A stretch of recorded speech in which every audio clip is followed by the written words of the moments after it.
How to invest with little money. The looming hardship that will be faced by many of the baby boomers once they retire could well affect women a lot harder than men. The likelihood of the government being able to afford any sort of reasonable amount of pension is very slim simply because of the magnitude of the number of people who will be retirees compared to the working population. The Australian government has realised this, and that is why they introduced the compulsory employer-paid superannuation scheme and are even now beginning to give financial incentives to self-funded retirees.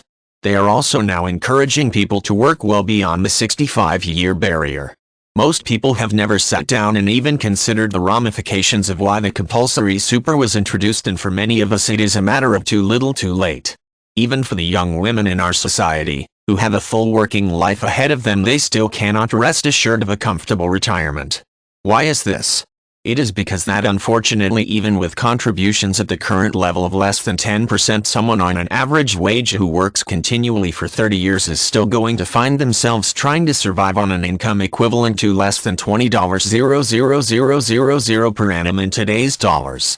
Many women may previously not have thought of lack of superannuation contributions as being a problem, as their husbands may have been contributing to super since they first began work.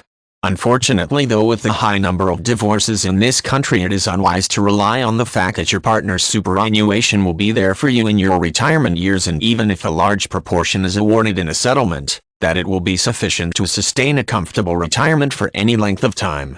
All of these factors are why women now more than ever need to begin taking action to build up a source of ongoing income that will grow to such an extent as to be able to provide a secure and happy future for themselves and their children. It needs to be a source of income that is unrelated to physical work, that is, an income that is generated from income-producing assets, and not from our personal efforts.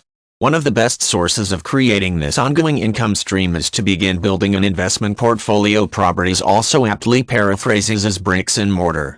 We need to start collecting income-producing assets now so that they will have time to grow and develop, so that we will be financially independent for our retirement years. Property is one of the best types of income-producing assets, mainly because through gearing, which is borrowing other people's money to supplement our own, we are able to control assets of a far greater value and benefit from the growth on the overall value, including the borrowed portion, in contrast to only benefiting from the growth on the small portion of our own money contributed. For example, if you have $10.00 invested at 7% compounding, then in 10 years it will grow to around $20.00.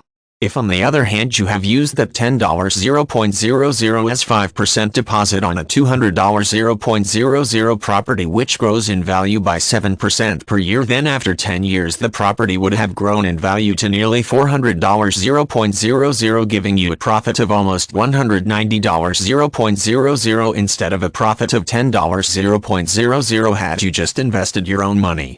After 30 years your money alone would have grown to just over $76.00, and the geared property would have grown to more than $1.5 million.